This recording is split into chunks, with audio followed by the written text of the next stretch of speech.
kali ini kita akan membahas mengenai motivasi dan juga perjuangan dalam mengejar prestasi. Oke, sebelumnya saya Fitri Marianda selaku host dan narasumber kita kali ini. Halo semuanya, perkenalkan nama saya Elisia Maharani Arifatinisa. Dan saya Muhammad Nata. Dan mereka pada kali ini akan menjelaskan atau berbagi mengenai perjuangan mereka dalam mendapatkan prestasi-prestasi. Oke, sebelumnya boleh perkenalan diri lagi mungkin dengan prestasi-prestasi yang pernah dicapai, mungkin boleh dari Alicia? Oke, baiklah, izin memperkenalkan diri ulang. Perkenalkan, nama saya Elisia Maharani Arifatinisa.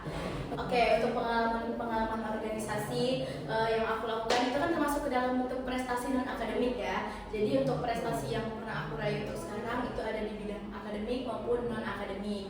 Nah, di akademik itu berikatan dengan seperti nilai, peringkat dan hal-hal lainnya. Sedangkan kalau di non akademik aku fokusnya ke kegiatan seperti organisasi ataupun duta. Untuk prestasi yang telah dipertorehkan selama bersekolah di SMP Palembang, baik dari jenjang SMP, SD maupun di SMA sekarang, itu mulai dari jenjang akademik itu ada di olimpiade, nilai, peringkat dan lain-lain. Dan akademik pribadi itu adalah seperti organisasi, duta ataupun mengikuti kegiatan seperti sosialisasi pada kegiatan-kegiatan lainnya. Mungkin saja. Oke, jadi menurut kalian sendiri sih, apa itu arti prestasi bagi kalian, bagi siswa itu kira-kira prestasi itu apa ya? Oke, aku dulu ya. Kalau menurut aku prestasi itu adalah sesuatu yang kalau kita mau mencapainya itu butuh banyak perjuangan dan juga pengorbanan. Oke, kalau dari pribadi apa sih arti prestasi? Mungkin kalau realitasnya prestasi itu adalah sebuah predikat agar kita dipandang oleh orang-orang.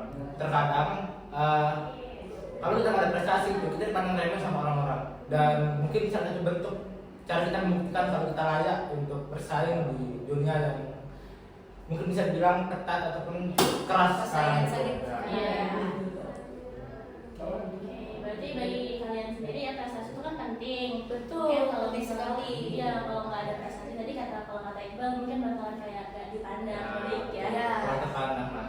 Sebenarnya sih kalau misalnya nggak ada prestasi pun itu bukan hal yang memalukan, tapi balik ke pribadi masing-masing. Oke, mungkin boleh dari Alicia, ini kan banyak banget nih ya, udah banyak. Mungkin boleh dijelasin satu kayak pengalamannya dalam mengikuti salah satu lomba ini, kayak perjuangannya gimana? Ini salah satu pengalaman aku yaitu alhamdulillah diamanahkan menjadi harapan 2 Duta Literasi SMA Negeri 5 Palembang.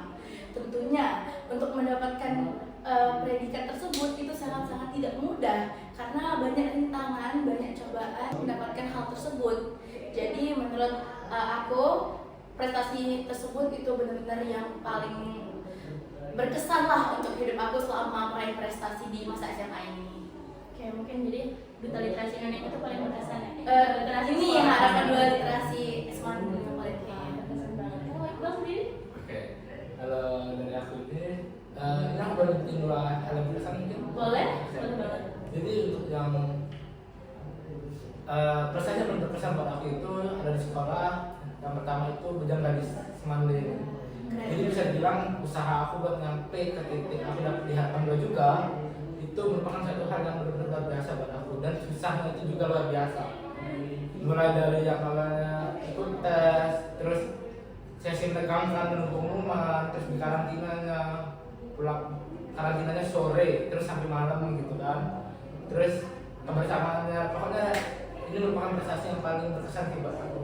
Dan satu lagi itu adalah di Paskibraka Kota Palembang. Nah, untuk prestasi yang ini itu bisa dibilang berkesan juga buat aku karena di sini tuh awal aku daftar organisasi ini atau bisa dibilang Paskibraka ini itu tidak mudah karena yang pertama bisa dibilang postur tubuh aku masih kurang pada saat itu, tinggi badan kurang mengumpul tuh.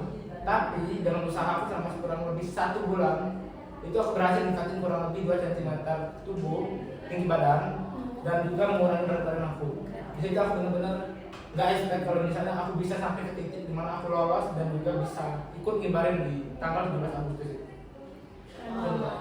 Banyak perjuangannya ya, sama memotivasi dan juga perjuangannya nggak main-main, bukan cuma sekedar belajar tapi sampai Fisik ya, ya, fisik juga fisik, pasti kayak otak. fisik.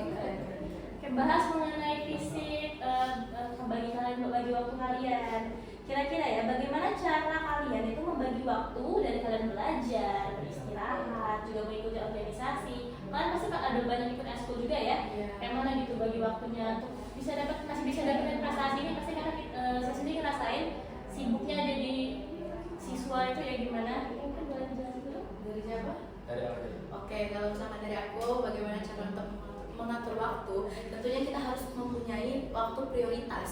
Yaitu waktu prioritas adalah waktu yang emang harus kita utamakan untuk kita lakukan. Salah satu contohnya, kalau sekolah kan memang wajib ya, itu kita lakukan, kita laksanakan. Tapi kalau untuk luar itu seperti les, ini sudah masuk ke prioritas, waktu prioritas punya aku. Tapi nggak semua hidup aku 24 jam itu diisi dengan belajar. Aku juga, ya kita sama-sama manusia biasa, tentunya kita pasti ngerasain yang namanya capek, bosen, ataupun pengen melakukan sesuatu rekreasi otak ya, rekreasi pikiran kita. Kalau dari aku, ya kita tuh sebisa mungkin untuk memprioritaskan waktu mana, kegiatan mana yang kira-kira perlu kita prioritaskan, perlu kita kerjakan dahulu gitu. Jadi jika yang ada masih kurang penting, itu bisa kita taruh di belakangan gitu. Dan juga jangan lupa selingi hidup kita itu antara nginin prestasi, belajar, sama kegiatan-kegiatan kita. Contoh kayak main. Sebenarnya main sama teman-teman itu tuh bisa meningkatkan mood kita, bisa meningkatkan semangat kita loh buat belajar gitu. Kalau bagi aku ya. masih perlu have fun juga Iya. ya. Jadi kita tuh nggak cuma fokus sebagai siswa memang kita harus belajar, tetapi nggak semua waktu kita itu harus kayak belajar terus tuh enggak, harus juga diselingi dengan kegiatan-kegiatan yang bisa bikin otak kita itu refreshing lah intinya gitu. Jadi nggak sampai stres Nggak ya. monoton, iya, Karena, seimbang. kebanyakan kan remaja tuh ya karena mengejar prestasi, mengejar nilai itu kadang sampai stres karena terlalu fokus untuk belajar, karena itu juga nggak baik ya teman-teman semua. Jadi kayak Apapun yang berlebihan itu memang nggak baik. Iya, kita masih butuh have fun. Oke, mungkin dari kalian ada yang mau disampaikan buat penonton mengenai kalian mengejar prestasi? Ini apa mengenai dunia prestasi ya? Iya, dunia prestasi.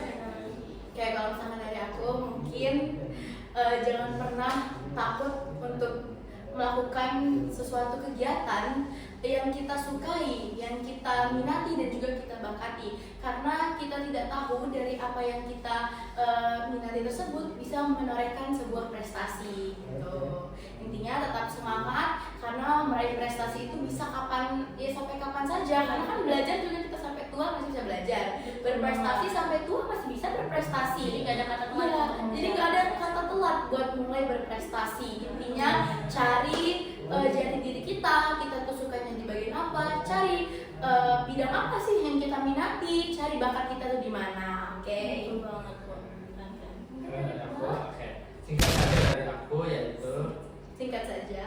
usahakan doamu dan doakan usahamu. Libatkan Tuhan dalam segala urusanmu. Karena ketika kamu melibatkan Tuhan, kamu tahu cara untuk pulang. Kamu tahu ketika kamu gagal kamu harus ngapain. Dan kamu tahu cara untuk bangkit. Dan selalu libatkanlah Tuhan dalam segala urusanmu. Insya Allah akan selalu bermudah ketika kamu selalu melibatkan Tuhan. Mungkin tidak. Terima kasih. Oke, boleh kita apresiasi dulu buat kita sendiri. Yeay.